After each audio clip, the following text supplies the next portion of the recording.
Hello everyone, welcome to our YouTube channel. जैसा कि आपको पता है कि हम एचपी सब इंस्पेक्टर के लिए साइंस के PYQs को डिस्कस कर रहे हैं। आज ये हमारी फिफ्थ वीडियो है, मतलब लेक्चर नंबर 5 है। इसमें भी आज हम 25 क्वेश्चंस को डिस्कस करेंगे और साथ में उनसे रिलेटेड फैक्ट्स को भी डिस्कस करेंगे। My name is Nitin Vashishtha. चलिए स्टार्ट करते हैं। The question number first is what is diffraction. Diffraction क्या होती है? Option number A is superposition of dispersed light, B is bending of light rays at the corners, C is partial absorption of light and D is none of this. हमें पूछा हुआ है कि diffraction होती क्या है। तो देखिए, डाइफ्रैक्शन का सिंपल फिनोमेना क्या होता है कि जब कभी भी लाइट किसी ऑब्स्टेकल के कॉर्नर पे फॉल करती है तो कॉर्नर पे फॉल करने की वजह से लाइट में बेंडिंग आ जाती है। तो जो बेंडिंग ऑफ लाइट है around the corners of the obstacle और एनीथिंग एल्स, कोई भी किसी भी कॉर्नर के ऊपर जब लाइट बेंड करती है तो उस फिनोमेना को हम क्या बोलते हैं? Diffraction of light.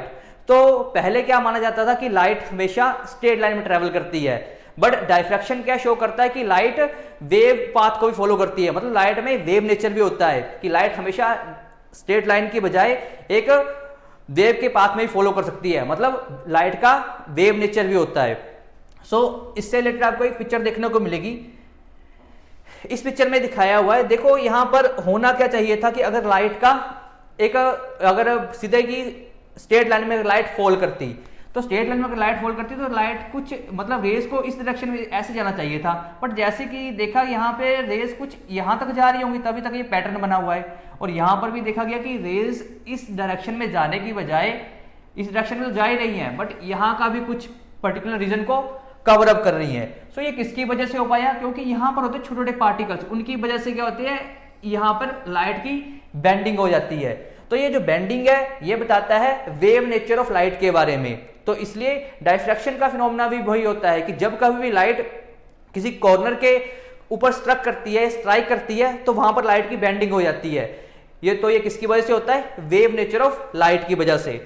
जो हमारा राइट आंसर हो जाएगा कि diffraction is the bending of light around the corners of the obstacle. अब मूव करते हैं हम क्वेश्चन नंबर 2 की तरफ।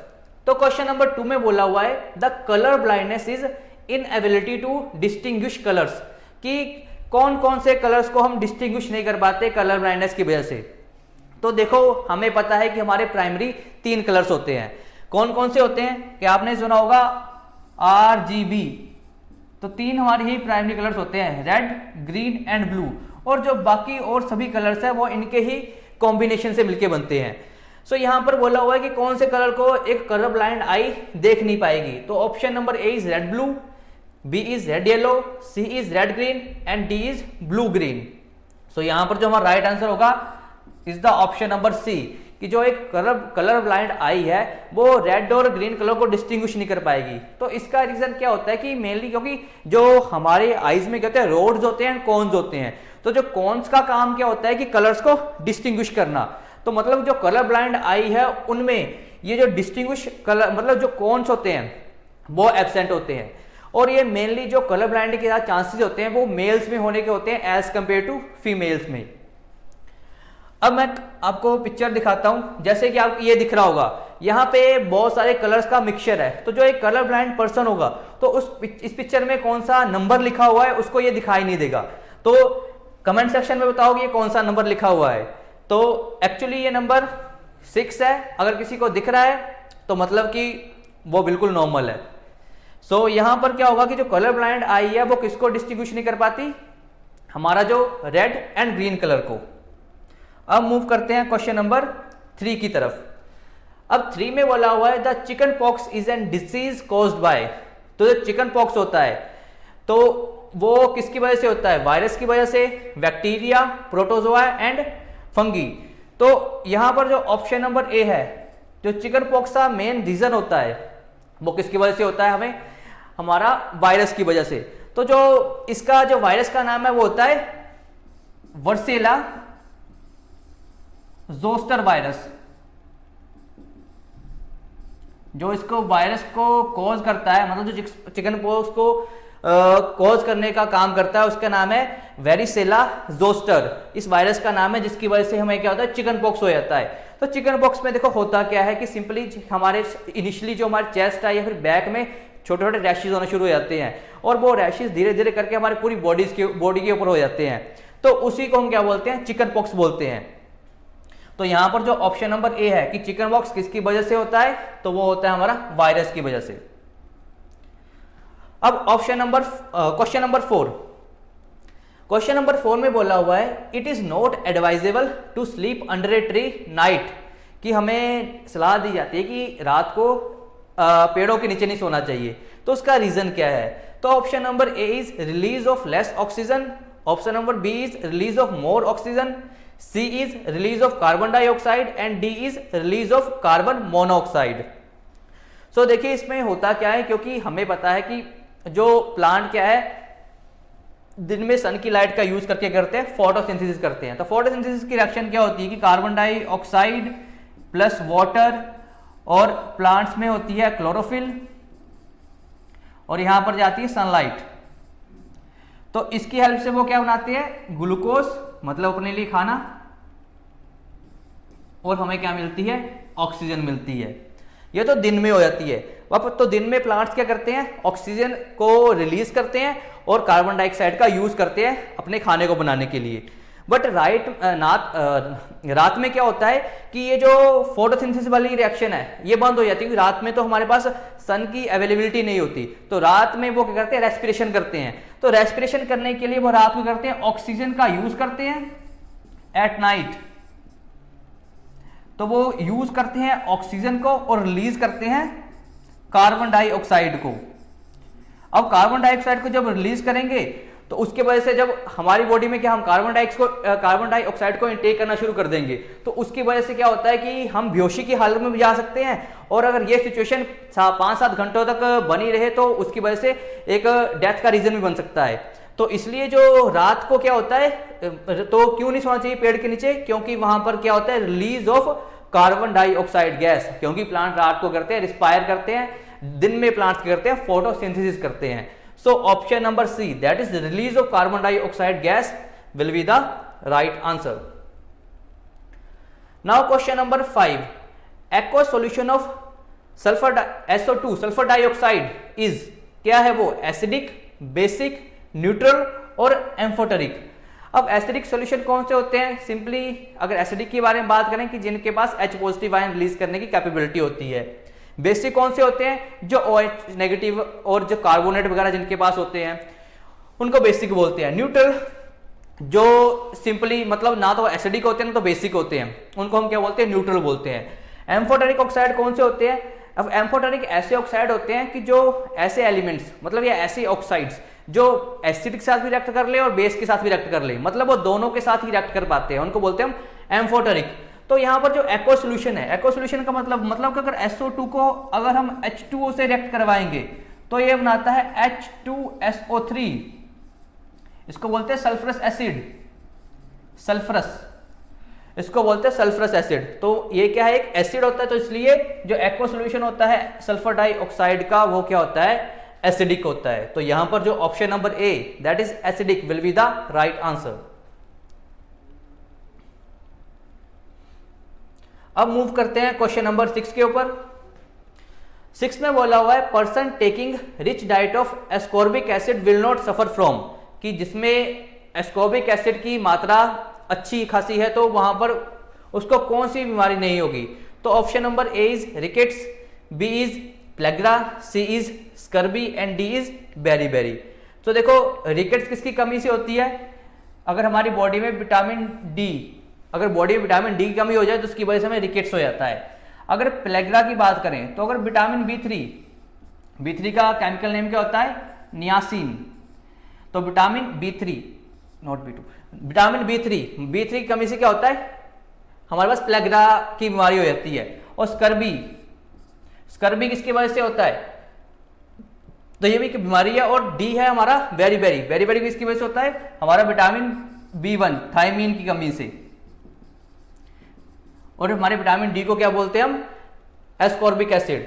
तो यहां पर देखो पर्सन अगर स्कॉर्बिक एसिड ज्यादा है तो किसकी वजह से नहीं होगा, विटामिन सी, तो उसको स्कर्वी नहीं होगा। स्कर्वी मतलब जो हमारे जो जम्स होते हैं उनमें खून आना शुरू हो जाता है, तो वो किसकी वजह से होता है, विटामिन सी की कमी से। तो अगर विटामिन सी हम अच्छे अमाउंट में ले रहे हैं तो वहां पर कौन सी बीमारी नहीं होगी, तो ऑप्शन नंबर सी, तो स्कर्वी नहीं होगा। बाकी आपको सभी समझ आ गया होगा कि रिकेट्स किसकी वजह से होता है, प्लेग्रा। और विटामिन डी का हमारा केमिकल नेम क्या होता है, कैल्सीफिरोल।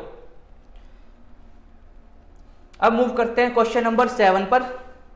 क्वेश्चन नंबर 7 में बोला हुआ है कि other than nucleus which cellular organelle contain DNA. तो न्यूक्लियस के अलावा ऐसे हमारा कौन सा ऑर्गेनेली है जिसके पास खुद का डीएनए होता है। So option number A is ribosome, B is Golgi apparatus, C is mitochondria and D is none of this. So ये हमने कल भी डिस्कस किया था कि जो माइटोकॉन्ड्रिया होता है, ठीक है, उसके पास खुद का डीएनए होता है। तो option number see that is mitochondria will be the right answer. So mitochondria को हम एनर्जी हाउस भी बोलते हैं, ठीक है, या स्टोर हाउस भी बोलते हैं एनर्जी का यहाँ पर प्लांट्स में। और माइटोकॉन्ड्रिया के अंदर हमने कल पढ़ा था कि ऑक्सीसोम्स होते हैं, ऑक्सीसोम के अंदर क्या होता है, एटीपी होते हैं, जिसको एनर्जी करेंसी बोला जाता है सेल्स की। तो जब कभी भी अब एटीपी दो तरह से रिलीज होता है, या तो हमारे अंदर एरोबिक रेस्पिरेशन होती है या तो एनएरोबिक रेस्पिरेशन होती है। तो एरोबिक रेस्पिरेशन क्या होती है कि जब कभी भी जब ग्लूकोज ऑक्सीजन की प्रेजेंस में टूटता है, मतलब जब ग्लूकोज से एनर्जी निकलती है ऑक्सीजन की प्रेजेंस में, तो जब कभी भी हमारी एरोबिक रेस्पिरेशन होती है, एरोबिक के केस में, तो हमारे पास 38 एटीपी मॉलिक्यूल्स निकलते हैं in case of aerobic respiration, तो जो होती है ऑक्सीजन की प्रेजेंस में। अगर हम बात करते हैं एनएरोबिक की, अगर हम एनएरोबिक रेस्पिरेशन की बात करते हैं तो वो किसकी होती है, वो ऑक्सीजन की एब्सेंस में होती है या बहुत लैक ऑफ ऑक्सीजन में होती है। तो उसमें जो एटीपी मॉलिक्यूल निकलते हैं वो जस्ट 2 एटीपी निकलते हैं। तो इसलिए जब कभी भी हमारी बॉडी में क्रैम्प्स आते हैं तो क्रैम्प्स का मेन रीजन क्या होता है, वहां पर क्या होती है, एनएरोबिक रेस्पिरेशन होती है। मतलब जो ग्लूकोज की ब्रेकडाउन होती है वो बिल्कुल लैक ऑफ ऑक्सीजन की वजह से होती है और हमारी बॉडी में लैक्टिक एसिड क्रिएट हो जाता है। और इसी की वजह से एनएरोबिक रेस्पिरेशन की वजह से ही जो प्लांट्स में फर्मेंटेशन होकर क्या बनती है, अल्कोहल बन जाती है। सो एरोबिक रेस्पिरेशन में बहुत ज्यादा अमाउंट ऑफ एनर्जी रिलीज होती है। सो यहां पर जो आंसर क्या था हमारा, माइटोकॉन्ड्रिया। अब ऑप्शन नंबर ए दिया हुआ है राइबोसोम। राइबोसोम्स को क्या बोलते हैं, मतलब ऐसी साइट्स जहां पे प्रोटीन्स बनते हैं, जो हमारी प्रोटीन सिंथेसिस साइट होती है, वो उसका नाम क्या होता है, राइबोसोम होता है। होप सो आपको ये सारे पॉइंट्स क्लियर हो गए होंगे। अब मूव करते हैं क्वेश्चन नंबर 8 की तरफ। 8 में बोला हुआ है the marsh gases. Marsh gas किसे बोलते हैं, methane, ethane, propane and option number D is butane. So देखो मार्च गैस का नाम क्या होता है, मीथेन, CH4। इस गैस को हम क्या बोलते हैं, मार्च गैस बोलते हैं। उसी तरह एलपीजी में अगर पूछा जाए कि एलपीजी में कौन कौन सी गैसेज पाई जाती हैं, तो एलपीजी में दो तरह गैसेज पाई जाती हैं, एक होता है प्रोपेन एंड ब्यूटेन। बट आपने देखा होगा जब कभी भी एलपीजी, वैसे तो एलपीजी खुद की अपनी कोई स्मेल नहीं होती, तो अगर उसकी स्मेल नहीं है तो इसका मतलब कभी अगर वो रिलीज होगी तो हमें पता नहीं चलेगा। तो इसलिए एलपीजी में क्या डाला जाता है, हमारे पास इथाइल मरकैप्टेन डाला जाता है। इसकी जो स्मेल आती है हमें गैस, जब एलपीजी गैस निकलती है, रिलीज होती है, ठीक है, अगर कहीं सिलेंडर लीक कर रहा हो तो जो उसमें स्मेल आती है वो किसकी वजह से आती है, वो आती है इथाइल मरकैप्टेन की वजह से। और जो एलपी के कॉन्स्टिट्यूएंट है वो कौन से हैं, प्रोपेन एंड ब्यूटेन। और जो मार्च गैस है उसका नाम क्या है हमारा, methane, that is CH4। So hope so आपको ये दोनों चीजें क्लियर हो गई होंगी। अब मूव करते हैं क्वेश्चन नंबर 9 के ऊपर। 9 में बोला हुआ है the rusting of iron is, कि जब आयरन को जंग लगता है तो वो कौन सी प्रोसेस होती है। So option number A is reduction reaction, option number B is oxidation reaction, option number C is redox reaction and option number D is displacement reaction. तो देखो जो रस्टिंग होती है वो एक तरह की क्या होती है, ऑक्सीजन की प्रेजेंस में होती है। तो जब कभी भी किसी चीज में ऑक्सीजन की एडिशन होती है तो उसको क्या बोलते हैं, हम ऑक्सीडेशन बोलते हैं। और अगर ऑक्सीजन का रिमूवल होता है तो उसको हम क्या बोलते हैं, रिडक्शन बोलते हैं। तो आयरन में देखो होता क्या कि आयरन में ऑक्सीजन भी होती है प्रेजेंट, प्लस वाटर वेपर्स भी होते हैं, मॉइस्चर। तो उसकी प्रेजेंस से क्या बनता है, Fe2O3.XH2O। मतलब इसमें नंबर ऑफ वाटर मॉलिक्यूल्स जितने मर्जी हो सकते हैं, XH2O का मतलब है कि कोई नंबर फिक्स नहीं है। और इसका नाम क्या होता है, हाइड्रेटेड, क्योंकि यहां पर क्या है, वाटर प्रेजेंट है इसलिए हाइड्रेटेड। और आगे होता है ferric oxide. Hydrated ferric oxide क्या होता है, केमिकल नेम होता है हमारा रस्ट का। तो पूछ सकते हैं what is the chemical name of rust, so chemical name of rust is hydrated ferric oxide. अब रिडक्शन रिएक्शन लग गया आपको पता कि जहां पर ऑक्सीजन की क्या होती है, रिमूवल होती है, उसको रिडक्शन बोलते हैं। Addition of oxygen is oxidation. एक होती है रेडॉक्स रिएक्शन। अब रेडॉक्स रिएक्शन क्या होती है, ऐसी रिएक्शन जिसमें रिडक्शन एंड ऑक्सीडेशन साइमल्टेनियसली चलती है, मतलब एक साइड अगर रिडक्शन हो रही है तो दूसरी साइड ऑक्सीडेशन भी हो रही है। तो और फोर्थ होता है हमारा डिस्प्लेसमेंट रिएक्शन। अब डिस्प्लेसमेंट रिएक्शन में क्या होता है कि जब दो कंपाउंड्स आपस में रिएक्ट करते हैं तो जो हाईली रिएक्टिव होता है वो जो कम रिएक्टिव वाला, सपोज करो अगर मैं रिएक्शन करता हूं आयरन प्लस कॉपर सल्फेट की, तो यहां पर जो आयरन है वो कॉपर से ज्यादा रिएक्टिव है, तो क्या करेगा वो कॉपर को उसकी पोजीशन से रिमूव करके क्या बना देगा, आयरन सल्फेट प्लस कॉपर हमारा बाहर निकल जाएगा। तो ये आयरन सल्फेट बना किस वजह से, डिस्प्लेसमेंट रिएक्शन की वजह से, क्योंकि इसने कॉपर को उसकी पोजीशन से डिस्प्लेस करके खुद उसकी पोजीशन ले ली, तो इसलिए आयरन सल्फेट प्लस कॉपर बना। तो हमेशा ही डिस्प्लेसमेंट रिएक्शन में क्या होता है कि जो हाईली रिएक्टिव एलिमेंट होता है वो जो लो रिएक्टिव एलिमेंट है किसी पर्टिकुलर कंपाउंड से उसको रिमूव कर देता है, तो उसको हम क्या बोलते हैं, डिस्प्लेसमेंट रिएक्शन। सो इस अकॉर्डिंग, क्वेश्चन के अकॉर्डिंग जो रस्टिंग ऑफ आयरन है वो क्या है, हमारा एक ऑक्सीडेशन रिएक्शन है, क्योंकि यहां पर ऑक्सीजन की प्रेजेंस चाहिए होती है। अब मूव करते हैं क्वेश्चन नंबर 10 की तरफ। क्वेश्चन नंबर 10 अच्छा क्वेश्चन है ये भी, कि पेट्रोलियम इज रिफाइंड बाय, कि जो पेट्रोलियम की रिफाइनिंग होती है, आपने देखा होगी जो पेट्रोल हो गया, डीजल हो गया, एलपीजी, सीएनजी, ठीक है, ये सारी चीजें कहाँ है, ये सारे हमारे पेट्रोलियम प्रोडक्ट्स हैं। तो ये मिलते कैसे हैं, इनमें इनको निकालने के लिए कौन सी प्रोसेस का यूज किया जाता है, तो यहाँ पर option number A is simple distillation, B is fractional distillation, और C is steam distillation, D is vacuum distillation. तो यहाँ पर जो हमारा option number B that is fractional distillation, क्योंकि यहाँ पर कुछ फ्रैक्शन ही हमने निकालना होता है, क्योंकि अगर बात करें पेट्रोलियम की, तो पेट्रोलियम में अलग अलग चीजें हैं, अलग हर एक का अलग अलग बॉइलिंग पॉइंट है, ठीक है, अलग अलग टेम्परेचर को बॉयल करते हैं, तो इसलिए फ्रैक्शनल डिस्टिलेशन का यूज किया जाता है। तो अभी मैं आपको उसका अपरेटस दिखाता हूं और वहां पर हम डिस्कस करते हैं कि फ्रैक्शनल डिस्टिलेशन में एक्चुअली होता क्या है। तो देखो ये फ्रैक्शनल डिस्टिलेशन की जो टेक्निक है ये उन सब्सटेंसेस को अलग करने के लिए यूज होती है कि जिनमें जो टेम्परेचर डिफरेंस है वो 25 डिग्री से कम होना चाहिए। अगर टेम्परेचर 25 डिग्री से कम है तो और वो आपस में मिसिबल है, मतलब आपस में हम उसको बाकी किसी और टेक्निक से अलग नहीं कर सकते, तो उनको करने के लिए हम क्या यूज करते हैं, फ्रैक्शनल डिस्टिलेशन का यूज करते हैं। तो सपोज करो यहाँ कोई मिक्सचर है, एक का बॉइलिंग पॉइंट सपोज करो 70 है, एक का कितना है 55 है, तो जो 55 वाला होगा जब वो बॉयल हो, जब 55 जैसे रीच होगा तो क्या होगा, यहां पर वो बॉयल करना शुरू कर देगा। तो जब वो बॉयल करना शुरू करेगा वो यहां तक पहुंचेगा, तो यहां पर क्या होते हैं हमारे पास फ्रैक्शनल, इसको बोलते हैं फ्रैक्शनल कॉलम। तो इसमें जो ग्लास के थोड़े से छोटे छोटे बोल्स डाली जाती हैं, क्योंकि यहां से फिर गैस टकरा के जाएगी, तब तक ये वाली गैस ऊपर पहुंच जाएगी, और यहाँ पर जो टेम्परेचर है उसको 55 डिग्री के ऊपर ही मेंटेन रखा जाता है। तो जब तक 55 डिग्री के ऊपर मेंटेन है, अगर उससे आगे बढ़ भी गया तो यहाँ पर कुछ टाइम लगेगा यहाँ तक पहुंचने में, तो यहाँ से जो गैस है यहाँ से होती हुई यहाँ पर पहुंच जाएगी, इसको बोलते हैं वाटर कंडेंसर। तो यहाँ पर कोल्ड वाटर यहाँ पर घूम रहा होता है, तो यहाँ से जैसे गैस आएगी कोल्ड वाटर कॉन्टैक्ट में आके वो लिक्विड में चेंज हो जाएगी, और यहाँ से हम इस लिक्विड को यहाँ पे हमारे फनल या हमारे फ्लास्क में कलेक्ट कर लेंगे। तो यहाँ पर इस तरह से होता है, यहाँ थर्मोमीटर लगाया होता है ताकि हम लगातार चेक करते रहे कि जो टेम्परेचर है एक पर्टिकुलर लेवल से ऊपर ना हो जाए। तो ये हम टेक्निक वहीं पर यूज करते हैं जब दो मिसिबल सॉल्यूशन हो जिनको हम बाकी किसी मेथड से अलग नहीं कर सकते। अगर हम बात करें कि जब दो अलग अलग साइज के पार्टिकल्स होते हैं, ठीक है, तो जैसे अगर एक का साइज थोड़ा सा बड़ा है तो उसको फिल्ट्रेशन की वजह से भी हम अलग कर सकते हैं। जैसे अगर सैंड और वाटर का सोल्यूशन ले लिया तो फिल्टर पेपर डाल के सैंड फिल्टर पेपर से चिपका रह जाएगा और वहां पर वाटर हमें नीचे मिल जाएगा। और अगर हमें आपको बताओ कि जो दही मतलब जो दही से जो वो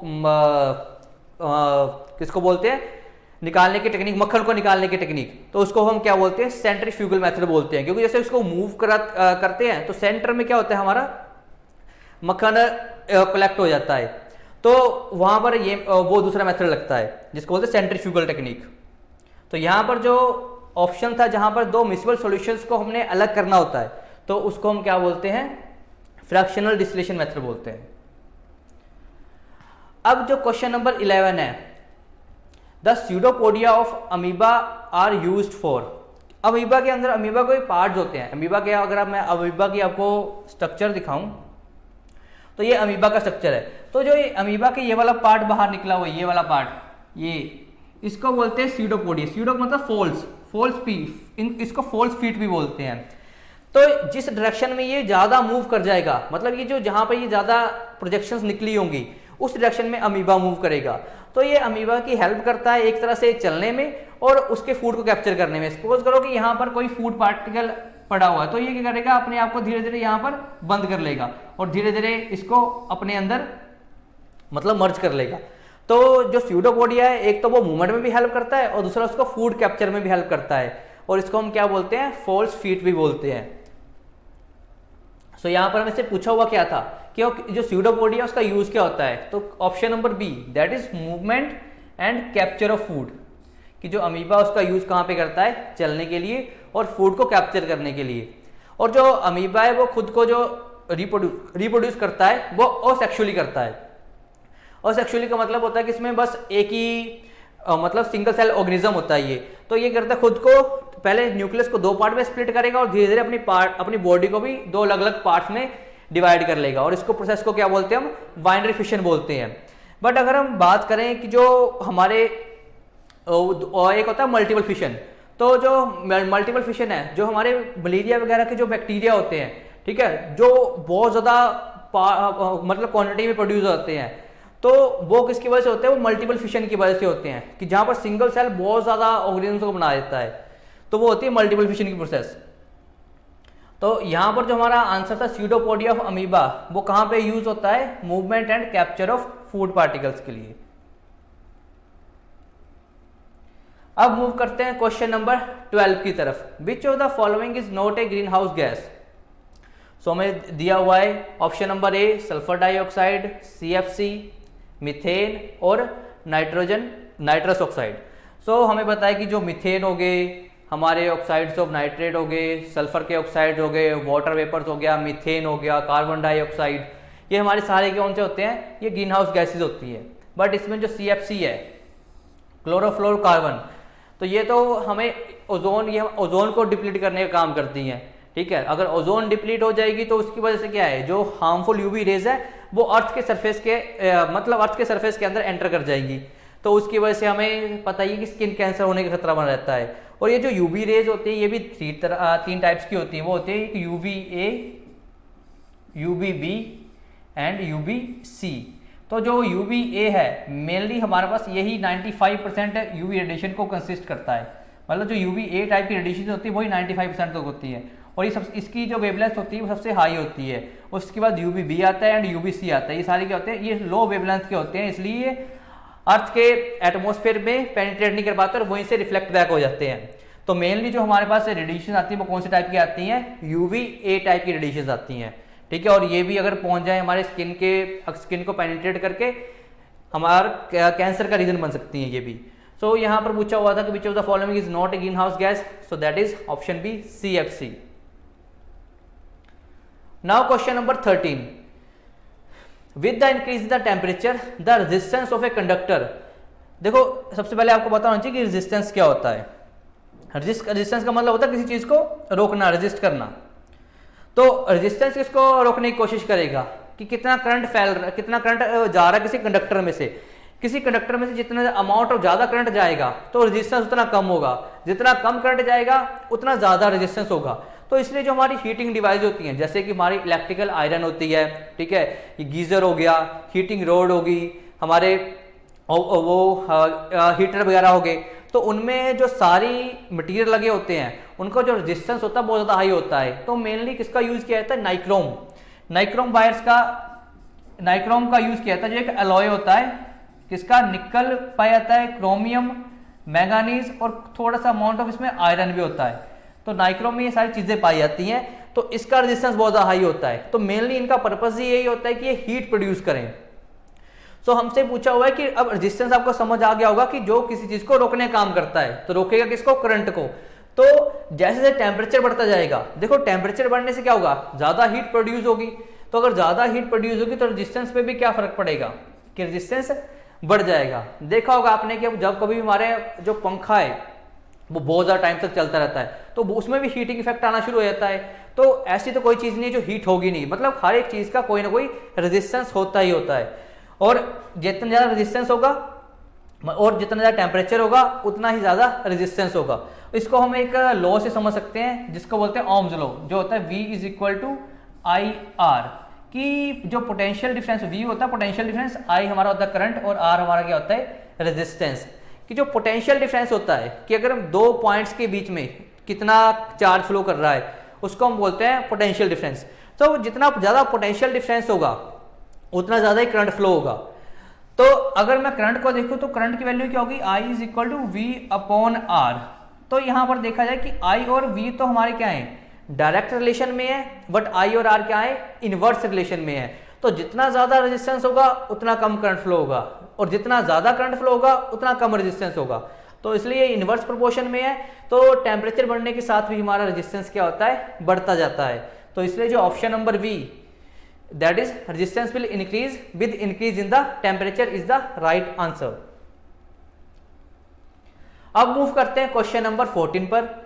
विच of the following statement is not true for a geostationary satellite of the earth. तो सबसे पहले आपको जियो स्टेशनरी सैटेलाइट के बारे में पता होना चाहिए। जियो का मतलब क्या होता है अर्थ और स्टेशनरी का मतलब होता है एट रेस्ट, कि मतलब जो हमें अर्थ, अगर मैं कोई सैटेलाइट को देखता हूँ अर्थ मतलब अगर मेरे को सैटेलाइट दिखाई देती है तो मेरे को अर्थ के रिस्पेक्ट में वो क्या दिखेगी रेस्ट में दिखेगी। तो ऐसे क्यों होता है, जियो स्टेशनरी सैटेलाइट्स में ऐसे होता है कि जो अर्थ के मूवमेंट की स्पीड होती है वही सैटेलाइट की स्पीड होती है, इसलिए जब हम कभी भी उसको अर्थ के सरफेस से देखते हैं तो हमें सैटेलाइट वो रेस्ट के ऊपर दिखती है। तो ऐसी सैटेलाइट्स कि जिनकी स्पीड को अर्थ की स्पीड से सिंक्रोनाइज किया होता है कि जैसे जैसे अर्थ मूव कर रही है वैसे वैसे सैटेलाइट मूव करेगी, तो ऐसे सैटेलाइट्स को हम क्या बोलते हैं जियो स्टेशनरी सैटेलाइट्स बोलते हैं।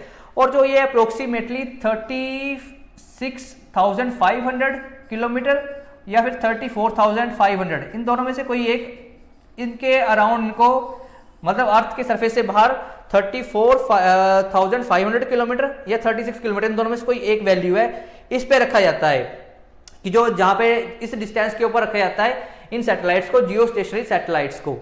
सो आपको ये समझ आ गया होगा कि जियो स्टेशनरी का मतलब एक्चुअल में रेस्ट में नहीं होती, बट अगर अर्थ के रिस्पेक्ट में देखें कि कोई चीज अगर अर्थ के ही साथ जैसे जैसे अर्थ मूव कर रही है वो चीज भी उसी तरह से मूव कर रही है, तो अगर मैं अर्थ के अंदर खड़े होकर इसको देखूंगा तो मेरे को क्या लगेगा कि वो चीज क्या है रेस्ट के ऊपर है। तो यहां पर ऑप्शन नंबर 1 बोला है such a satellite is stationary in space, और option number B its angular speed is equal to that of earth about its own axis, its time period is 24 hours, और option number D it revolves around earth from west to east. So देखो option number B क्या बोला हुआ है कि angular speed equal होती है अर्थ के जो अर्थ की अपनी एक्सिस के अराउंड होती है, तो ये तो ऑप्शन नंबर बिल्कुल सही है। अभी हमने बोला कि जो उनकी स्पीड को बिल्कुल सिंक में रखा जाता है।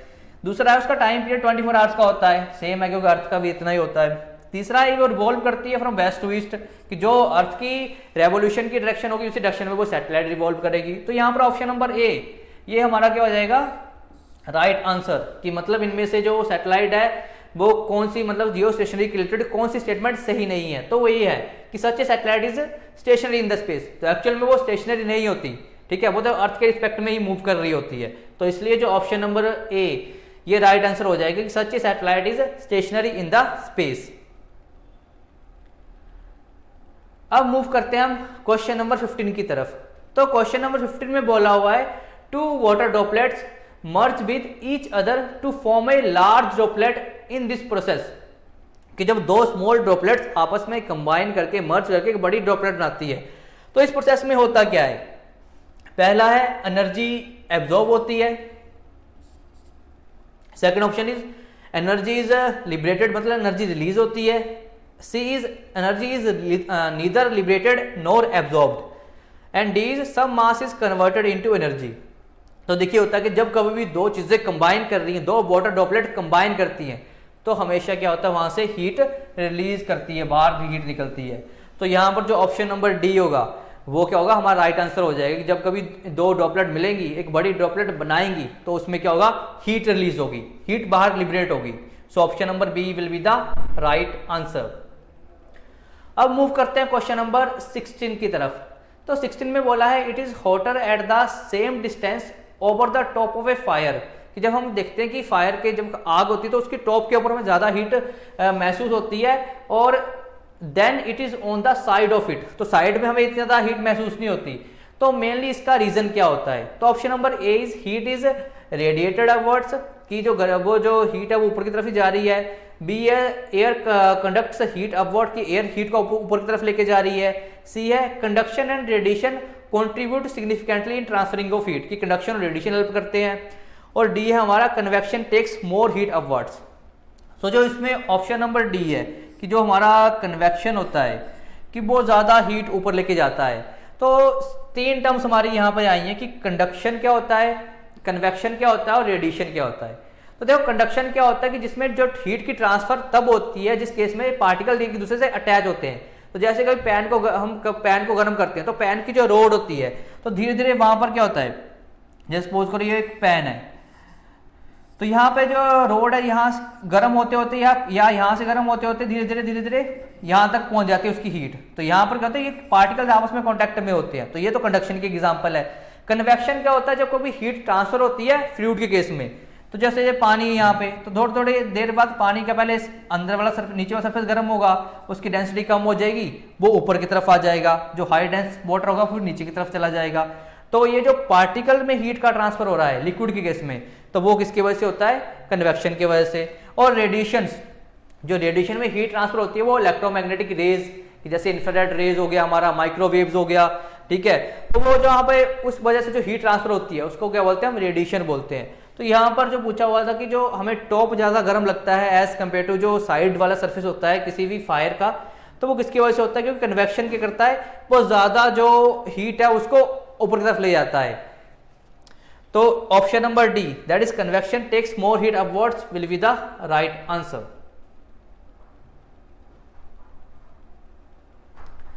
Now question number 17।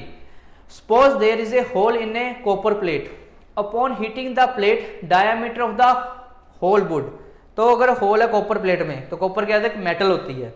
तो मतलब केसेस कुछ मेटल से रिलेटेड क्वेश्चन है ये। तो यहां पर बोला हुआ क्या है कि अगर उसमें हीट करें उसको कॉपर प्लेट को, तो उसकी वजह से होल पे क्या इफेक्ट पड़ेगा, ठीक है। तो उसका डायमीटर पे क्या इफेक्ट पड़ेगा। तो पहला ऑप्शन नंबर ए है always increases, B always decreases, C remains the same, और डी वाला फर्स्ट इंक्रीजेज देन डिक्रीजेज। तो जैसे जैसे हम किसी भी मेटल को हीट करते हैं तो मेटल्स की करती हीट करने पे एक्सपैंड करती हैं, ठीक है। तो ये मेटल्स की प्रॉपर्टी होती है कि मेटल एक्सपैंड्स ऑन हीटिंग। तो ऑप्शन नंबर ए कि जैसे जैसे हम उसको कॉपर प्लेट को हीट करेंगे जिसमें होल है, तो उसका जो डायामीटर है वो क्या करेगा, जब तक हीट करते रहेंगे तब तक वो बढ़ता रहेगा। तो क्या होता है कि जो डायामीटर है वो क्या करेगा, ऑलवेज इंक्रीजेज, हमेशा बढ़ता रहेगा। Option number A will be the right answer. Now question number 18, the propagation of kinetic energy in a wave is related to, कि जब किसी भी वेव में जो काइनेटिक एनर्जी है, काइनेटिक एनर्जी क्या होती है, जो किसी भी पार्टिकल के मोशन की वजह से एनर्जी जनरेट होती है, तो उसको हम क्या बोलते हैं, काइनेटिक एनर्जी बोलते हैं। सो देखिए यहाँ पर क्या बोला है, जो प्रोपगेशन होता है काइनेटिक एनर्जी का वेव में, वो किससे रिलेट करता है। ऑप्शन नंबर ए दिया हुआ हमें inertia, B is elasticity, C both inertia and elasticity, D is neither inertia nor elasticity.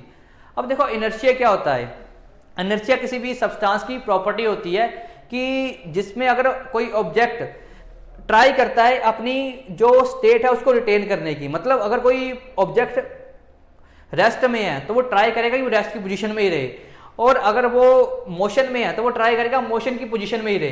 तो एक तो इनर्शिया इसका आंसर होगा ही होगा, दूसरा इलास्टिसिटी भी होगी, कि जितना ज्यादा इलास्टिक कोई सब्सटेंस होगा, ठीक है, उतना ज्यादा जो प्रोपगेशन होगी काइनेटिक एनर्जी की उतना वो इजिली हो पाएगी। तो इसलिए यहाँ पे जो ऑप्शन नंबर सी है कि जो दोनों इनर्शिया और इलास्टिसिटी होंगे वो प्रोपगेशन में हेल्प करेंगे काइनेटिक एनर्जी की किसी भी वेव में, कि जो काइनेटिक एनर्जी की प्रोपगेशन होगी किसी वेव में उसमें कौन हेल्प करेगा, inertia and elasticity both. So option number C will be the right answer. अब मूव करते हैं क्वेश्चन नंबर 19 की तरफ। तो क्वेश्चन नंबर 19 में बोला हुआ है the source of electromagnetic waves can be a charge, कि जो सोर्स है इलेक्ट्रोमैग्नेटिक वेव्स का वो क्या होता है, कौन सा चार्ज होता है, कि जो मूव कर रहा है कांस्टेंट वेलोसिटी के साथ, option number A. Option number B पूछा हुआ है moving in a circular orbit, option number C at rest, and option number D at rest in electrical field. तो देखो जब कभी भी इलेक्ट्रोमैग्नेटिक वेव्स तभी जनरेट होती है जब कभी भी हम कुछ चीज की मूवमेंट होती रहती है। सपोज करो अगर मैग्नेट की मूवमेंट आगे पीछे करता रहता तो मैग्नेटिक फील्ड चेंज होती रहेगी, तो उसकी वजह से इलेक्ट्रिक फील्ड भी चेंज होती रहेगी। तो ये जो रिलेट करता है मूवमेंट से रिलेट करता है। तो देखो अगर कांस्टेंट वेलोसिटी होगी तो यहाँ पर भी हमारी इलेक्ट्रोमैग्नेटिक वेव्स ये सोर्स नहीं बन पाएंगी चार्ज का, रेस्ट के ऊपर भी नहीं हो पाएगा, और रेस्ट इलेक्ट्रिक फील्ड, ये तीनों गलत है। तो इसमें जो ऑप्शन नंबर बी, जो अगर मूव करती रहेगी सर्कुलर ऑर्बिट में, अगर कोई चीज मूव कर रही है लगातार, तो उसकी वजह से क्या होता है मैग्नेटिक फील्ड चेंज होती रहती है। तो मैग्नेटिक फील्ड के चेंज होने से इलेक्ट्रिकल फील्ड भी चेंज होती रहती है। तो इसी को तो इलेक्ट्रोमैग्नेटिक वेव्स बोलते हैं, कि जो changing electric field produces changing magnetic field, कि जितना इलेक्ट्रिक फील्ड चेंज होगी उतना ही हमारी मैग्नेटिक फील्ड चेंज होगी। और ये दोनों जो फील्ड्स होती हैं एक दूसरे के परपेंडिकुलर डायरेक्शन में होती हैं। तो इसलिए जो ऑप्शन नंबर बी है हमारा moving in a circular orbit, तो वो है electromagnetic waves can be a charge जो मूव करता है सर्कुलर ऑर्बिट में। So option number B. अब मूव करते हैं क्वेश्चन नंबर 20 पे। मायोपिया और short sightedness is corrected by using. तो देखो पहले मायोपिया होता क्या है, मायोपिया को क्या बोलते हैं, शॉर्ट साइटनेस बोलते हैं, जिसमें हमें पास की चीजें तो दिखाई देती हैं बट दूर की चीजें नहीं दिखाई देती। तो इसमें हमें पूछा हुआ है कि हम कौन से लेंस का यूज करके इसको करेक्ट कर सकते हैं। तो option number A concave lens, B is convex lens, C is cylindrical lens, और डी इज कॉनकेव मिरर। तो देखो तो यहां पर हम किसका यूज करते हैं, तो सिंपली देखो मायोपिया में होता क्या, हमें पास की चीज दिखती हैं, तो इसकी वजह, इसका मतलब क्या कि जो हमारी इमेज बनती है वो रेटिना से आगे बनती है। तो उसके हमें रेटिना पे लेके जाने के लिए लाइट को कोई ऐसा मीडियम चाहिए जो लाइट को कर सके, थोड़ा सा फैला सके। तो उसके लिए हम क्या करते हैं, कॉनकेव लेंस का यूज करते हैं, concave lens, that is option number ए। आगे मैंने पिक्चर्स लगाई हुई है, पिक्चर्स के थ्रू आपको ज्यादा अंडरस्टैंडिंग हो जाएगी। तो ये देखो यहाँ पे होता है कि जब मायोपिक आई है, यहाँ पे आपको मायोपिक आई दिख रही है, देखो ये यहाँ पे इमेज एक्चुअल में यहाँ पे बननी चाहिए थी बट बन कहाँ रही है, इस पर्टिकुलर पोजीशन के ऊपर। सो इसलिए इसको करेक्ट करने के लिए जैसे हम कॉनकेव लेंस लगाएंगे, कॉनकेव लेंस क्या करता है, लाइट को डाइवर्ट करता है। तो ये साइड में थोड़ी सी लाइट गिरेगी और जब ये इसको यूज करेंगे पर्टिकुलर फोकल लेंथ की कॉनकेव लेंस का, तो जो हमारी लाइट रेज है वो कहाँ मिलेगी, रेटिना के ऊपर मिलेंगी और हमारा विजन ठीक हो जाएगा। उसी तरह होता है हमारा हाइपरमेट्रोपिया। हाइपरमेट्रोपिया उसका उल्टा होता है, जहां पे हमें दूर की चीजें तो दिखाई देती हैं बट पास की चीजें नहीं दिखाई देती। इसका रीजन क्या होता है कि जो हमारी इमेज है वो रेटिना के पीछे बनती है। तो इसको आगे लाने के लिए हम क्या करते हैं, कॉन्वेक्स लेंस का यूज करते हैं, क्योंकि कॉन्वेक्स लेंस क्या होता है, कन्वर्जिंग लेंस होता है, लाइट को कन्वर्ज करने का काम करता है। तो जब कॉन्वेक्स लेंस का यूज करेंगे पर्टिकुलर फोकल लेंथ का, तो हमारी जो रेज है वो कहाँ मिलेगी, रेटिना के ऊपर, और हमें अच्छे से दिखना शुरू हो जाएगा। तो आपको ये मायोपिया और हाइपरमेट्रोपिया वाला कॉन्सेप्ट क्लियर हो चुका होगा। नाउ मूव करते हैं question number 21। When a shaving brush is taken out of a water its hair cling together, why. तो देखा होगा जब कोई ब्रश को वापस बाहर लेके आते हैं तो वो जो हेयर वाली टिप मतलब कुछ ऐसी ही बनी होती है उनकी टिप, जो टिप होती है किसी ब्रश की, जो टिप होती है वो कुछ ऐसी दिखती है हमें, इस तरह से बड़ी पॉइंटेड टिप दिखती है हमें। तो इसका रीजन क्या होता है, first option is due to viscosity, option number 2 is due to elasticity, option number C is due to surface tension, और option number D is due to friction. तो देखो जब कभी मैं बताया कि वाटर के अंदर मॉलिक्यूल्स होते हैं, तो जो वाटर मॉलिक्यूल सरफेस के ऊपर होता है उसके ऊपर क्या होता है, सरफेस के ऊपर जो होता है, तो सरफेस के ऊपर उसके ऊपर लेफ्ट और राइट साइड से दो तरफ फोर्सेज लग रही हैं और डाउनवर्ड डायरेक्शन में फोर्स लग रही है, बट जो अपवर्ड फोर्स होती है वो मिसिंग होती है। तो उसकी वजह से क्या होता है, जो वाटर का जो होता है वाटर हमें इस तरह दिखता है, नीचे की तरफ यहाँ पर बेंट सी शेप दिखती है हमें। तो वो किसकी वजह से होती है, सरफेस टेंशन की वजह से, क्योंकि जो यहाँ पे वाटर मॉलिक्यूल होते हैं इनको काउंटर करने के लिए ऊपर कोई फोर्स नहीं लग रही होती, तो उसकी वजह से जो टिप है वो थोड़ी सी पॉइंटेड दिखती है जब हम कभी भी उसको वाटर से बाहर निकालते हैं। तो उसका रीजन क्या है, सरफेस टेंशन की वजह से ऐसा होता है। So option number C will be the right answer. अब मूव करते हैं क्वेश्चन नंबर 22 के ऊपर। क्वेश्चन नंबर 22 तो बहुत इजी है। विच of the following is the heaviest metal. तो क्या बोला कि इनमें से हैवीएस्ट कौन सा है, कॉपर, यूरेनियम, एल्यूमिनियम और सिल्वर।